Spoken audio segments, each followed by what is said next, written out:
ప్రభునందు ప్రియులారా, ప్రభు అయిన యేసుక్రీస్తు నామములో మీకు శుభములు తెలియజేస్తా ఉన్నాను. కొద్ది నిమిషాలు దేవుని వాక్యాన్ని మనం ధ్యానిద్దాం.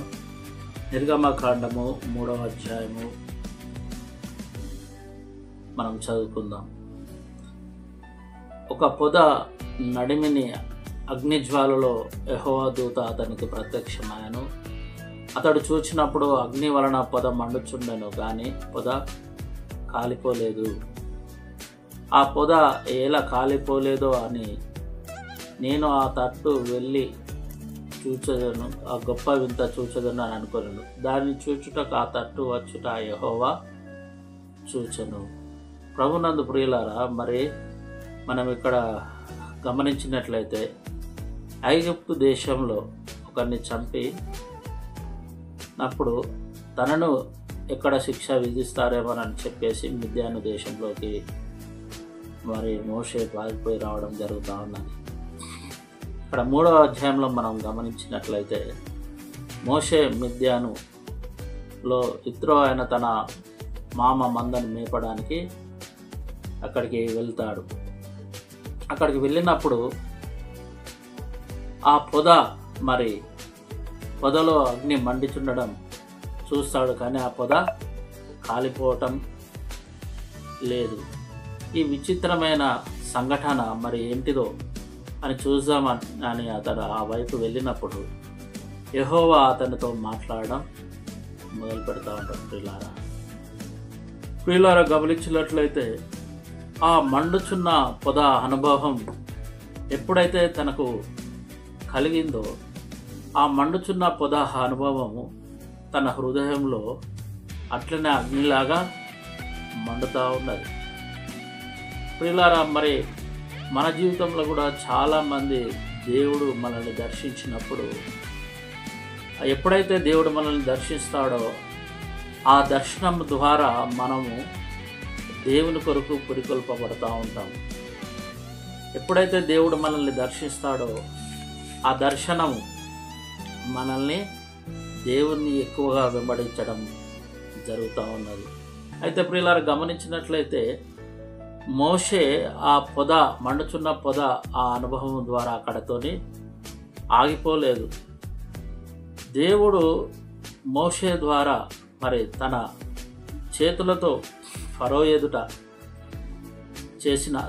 చేస్తున్న అద్భుతాలు ఇంకా అతని జీవితంలో దేవుడిని చూడాలనే మరి ఆశను ఎక్కువ చేసి ఉన్నాయి.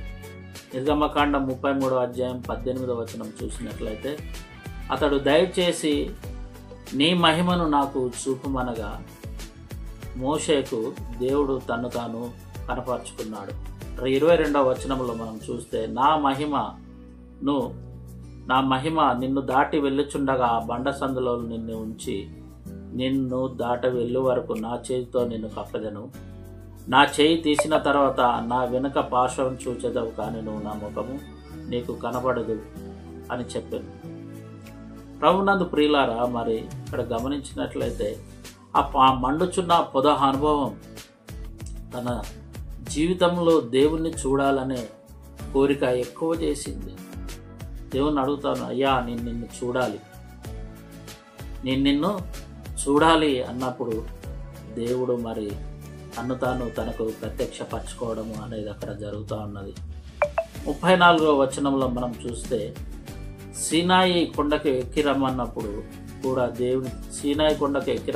కూడా మోషే దేవునితో గడపడానికి వెళ్ళినాడు.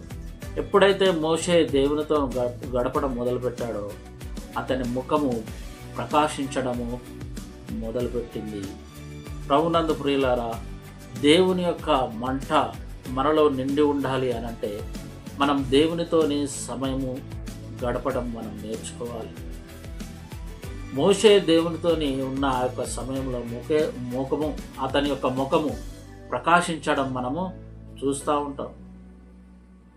అక్కడున్న ఇశ్రాయేలు ప్రజలు మరి అతని ముఖమును చూడ వెరిచిరి అని వాక్యం సెలవిస్తూ ఉన్నది.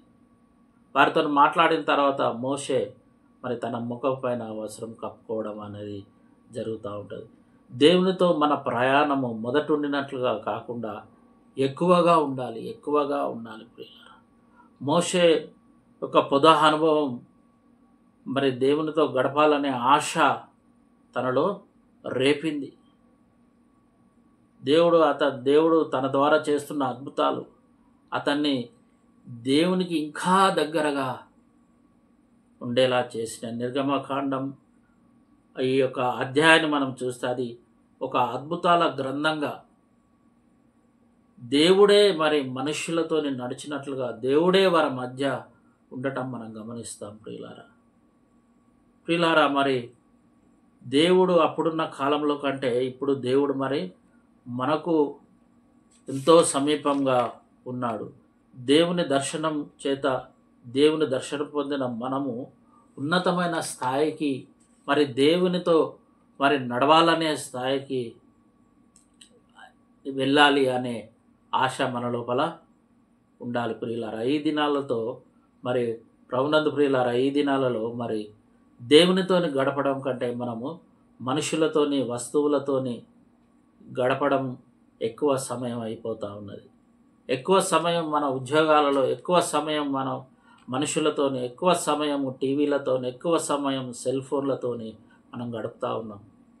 ప్రభునందు ప్రియులారా, ఈ దినాలలో ఈ సెల్ ఫోన్ ద్వారా మరి అనేకమైన ఆత్మీయ జీవితాలు పాడైపోతూ ఉన్నాయి.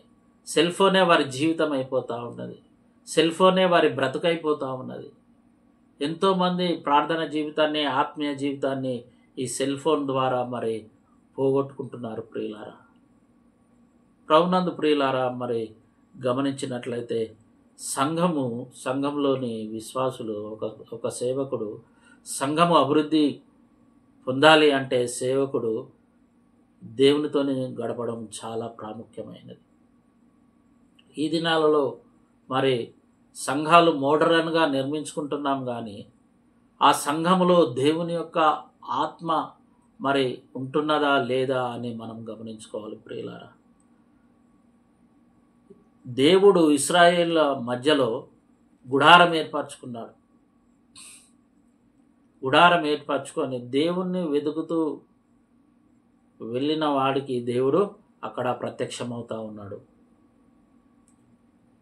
ఆయన మేఘస్తంభము, అగ్నిస్తంభంను అక్కడ ఉంచారు. పగలు మేఘస్తంభంను అక్కడ ఉంచారు, రాత్రి అగ్నిస్తంభంగా వారి మధ్యలో ఉండడం మనం చూస్తూ ఉన్నాం. ప్రభునందు ప్రియులారా, మనము ఈ దినాలలో, ఈ మోడ్రన్ దినాలలో దేవునితోని మనము గడపడం కంటే దేనితోని మనం ఎక్కువ గడుపుతూ ఉన్నాం మనం చూడాలి. ప్రభునందు ప్రియులారా, దేవుని యొక్క మహిమ మనలో ప్రజ్వరిల్లాలి, దేవుని యొక్క అద్భుతములు మన ద్వారా జరగాలి అని అంటే మోషే ఎంత సమయాన్ని అయితే దేవునితోని గడుపుతూ ఉన్నాడో అంత సమయము మనము దేవునితోని గడపాలి. ప్రభునందు ప్రియులారా, ఆ నిర్గమకాండం మనము చూసినట్లయితే దేవుడు ఎప్పుడూ మాట్లాడుతూ ఉంటాడు మోషేతో. నీ జనులకు ఇట్లా చెప్పు, నీ జనులు ఇట్లా చేస్తూ ఉన్నారు, నీ ప్రజలు ఇట్లా చేస్తూ ఉన్నారని ఎప్పుడు మోషేతోని దేవుడు మాట్లాడుతూ ఉన్నాడు. ఆయన వాళ్ళు ప్రయాణమయ్యేటప్పుడు వాళ్ళకు పగలు మేఘస్తంభంగా ఉండి రాత్రి అగ్నిస్తంభం, అంటే అత్యంత సమీపంగా దేవుడుండి వాళ్ళతో మాట్లాడుతూ ఉన్నాడు. వాక్యం సెలవిస్తూ ఉన్నది, వాళ్ళు మరి అరణ్యంలో నడిచినన్ని దినాలు వారి వస్త్రములు చినిగిపోలేదు, పాతగిగా కాలేదు, వారి చెప్పులు కూడా తెగిపోలేదు అని దేవుని వాక్యం సెలవిస్తూ ఉన్నది. అబ్బా, ఎంత అద్భుతంగా ఉంది కదా ప్రియులారా. మనం ఒకసారి మన జీవితాన్ని మనము ఆలోచించుకుందాం. మోషే దేవునితో గడిపినట్లుగా మనము సమయాన్ని దేవునితో మనము గడుపుతూ ఉన్నామా? మన జీవిత ఆత్మీయ పరిస్థితి ఏ స్థాయికి ఉంది? ఏ స్థాయిలో మనము బ్రతుకుతూ ఉన్నాం? సంఘ కాపరులు పరిచర్య మొదలుపెట్టిన దినాలలో సంఘాలు చిన్నగానే ఉంటాయి. అప్పుడు బాగా భారంగా దేవుని పరిచర్య చేస్తూ ఉంటారు. సంఘం కొత్త ఒక స్థాయికి వచ్చిన తర్వాత ఆ భారం అనేది తగ్గిపోతూ ఉన్నది. తగ్గిపోతూ ఉన్నదంటే కొద్దిగా నిర్లక్ష్యపరచబడుతూ ఉంటుంది. మొదట్లో ఉన్నంత ఉత్సాహం, మొదట్లో ఉన్నంత ఆ యొక్క ఆసక్తి కొంతగా సన్నగిలుతూ ఎందుకు అనంటే ఆ సంఘంలో ఉన్న మెంబర్లను చూసి అబ్బా సరిపోయారు నాకు చాలే అని అనుకుంటూ ఉంటాం. కానీ ప్రియులారా, మరి మోషేను మనం గమనించినట్లయితే 6,00,000 కాల్బాలమును దే అతడు నడిపిస్తూ ఉన్నాడు. అతడు నడిపించడానికి గల కారణం ఏంటంటే అతడు దేవుడితోని సమయము గడపడమే. ఎప్పుడైతే మోషే దేవుడితోని సమయాన్ని గడుపుతూ ఉన్నాడో దేవుని యొక్క మహిమ మోషేలో నింపబడడం అనేది జరుగుతూ ఉన్నది. నిర్గమకాండం 33వ అధ్యాయం 9వ వచనం మనం చూసినట్లయితే మోషే గుడారములోనికి పోయినప్పుడు మేఘస్తంభము దిగి గుడారం ద్వారము వద్ద నిలవగా యెహోవా మోషేతోని మాట్లాడుచున్నాడు. ఆ గుడారం వద్దకు మోషే వెళ్ళగానే మేఘము దిగి ఆ మేఘము ద్వారా యెహోవా మోషేతోని మాట్లాడుతూ ఉన్నాడు. ఈ దినాలలో ప్రియులారా, మరి దేవునితోని మాట్లాడడానికి నువ్వు సిద్ధంగా ఉన్నావా? దేవుని మహిమ నీలో ప్రజ్వరిల్లడానికి నిన్ను నువ్వు దేవునికి అప్పచెప్పుకుంటున్నావా? దేవుడు మన మధ్యలో ఉంటే ఎన్నో అద్భుతాలు జరుగుతూ ఉంటాయి. దేవుడు మన మధ్యలో లేకపోతే అద్భుతాలు జరగవు. కాబట్టి ప్రియులారా, మనము ఆయనను వెతకాలి అనునిత్యం. మనతో ఆయన రావాలి అనే ఆశ మనము కలిగి ఉండాలి. ఆ 33వ అధ్యాయం 15లో మోషే అంటున్నాడు, నీ సన్నిధి మాతో కూడా రాని ఎడల ఇక్కడ నుండి నువ్వు మమ్మల్ని తోడుకొని పోవద్దు. ఎందుకంటే దేవుని సన్నిధి ఎలాంటిదో మోషేకు తెలుసు. దేవుడు అంటే ఎవరో మోషేకు తెలుసు. ఆయన సన్నిధిని అనుభవించినాడు, ఆయన ప్రత్యక్షతను చూసినాడు. కాబట్టి మోషే అంటా ఉన్నాడు, నీ సన్నిధి మాతో కూడా రాకపోతే ప్రభువా మమ్మల్ని తోడుకొని పోకంటా ఉన్నాడు. ప్రభునందు ప్రియులారా, దేవుని సన్నిధి మనకు కావాలి. మనుషుల సన్నిధి మనకు అవసరం లేదు. దేవుడు నువ్వు కలిగి ఉంటే, దేవుని సన్నిధి నువ్వు కలిగి ఉంటే అన్నీ నీతో వస్తాయి. దేవుని అద్భుతాలు నీతో వస్తాయి. దేవుడు నీతో ఉంటే సమస్తము నీతో కూడా ఉంటాయి. ప్రభునందు ప్రియులారా, 2 కొరింథీయులకు రాసిన పత్రిక 12వ అధ్యాయం చూస్తే పౌలు అంటా ఉన్నాడు, నాకు కలిగిన ప్రత్యక్షతలు అనేకములు. నేను 3వ ఆకాశమునకు కొనిపోబడినాను. వచింప సఖ్యము కాని మాటలు నేను అక్కడ విన్నా. బాబా, ఎంత అద్భుతమైన ఆత్మీయ స్థితి! ప్రభునందు ప్రియులారా, ఎంత గొప్ప ఆత్మీయ స్థితి! ఎఫెసీయులకు రాసిన పత్రిక 5వ అధ్యాయం 18వ వచనంలో అంటా ఉన్నది, అయితే ఆత్మ పూర్ణులై ఉండండి. మీరు ఆత్మ పూర్ణులై ఉండండి. శరీర సంబంధులుగా మీరు ఉండకూడదు. దేవుని ఆత్మ ప్రత్యక్షతను చూడాలన్నా, దేవుని మహిమను మనము పొందుకోవాలన్నా, దేవుని మహిమ మనలో నివసించాలన్నా నువ్వు ఆత్మ పూర్ణుడవై ఉండాలి. ప్రభునందు ప్రియులారా, మరి కాలం మారింది, పరిస్థితులు మారినాయి. ఒకప్పుడు దేవుడు అంటే ఆశతో వెంబడించే ప్రజలు మరి ఇప్పుడు లేరు ప్రియులారా. అప్పుడు సెల్ ఫోన్స్ లేవు, ఇప్పుడు సెల్ ఫోన్స్ వచ్చినాయి. ఇప్పుడు కాలం మారిపోయింది. ప్రభునందు ప్రియులారా, మరి దేవుని వెంబడించాలనే ఆశ, మంట, అది ఎప్పుడైతే నీ లోపల ఉంటుందో, యెషయా గ్రంథం 60వ అధ్యాయంలో వాక్యం సెలవిస్తున్నది, నీకు వెలిగి వచ్చి ఉన్నది, లెమ్ము తేజరిల్లుము, యెహోవా మహిమ నీ మీద ఉదయించెను. యెహోవా మహిమ నీ మీద ఉదయించుటకు సిద్ధముగా ఉన్నది. నీవు రెడీగా ఉన్నావా? దేవుణ్ణి వెదకాలని, దేవుణ్ణి చూడాలని, దేవుణ్ణి వెంబడించాలని, దేవుడు నిత్యము నీలో ఉండాలని ఒక ఆశ నువ్వు కలిగి ఉన్నావా?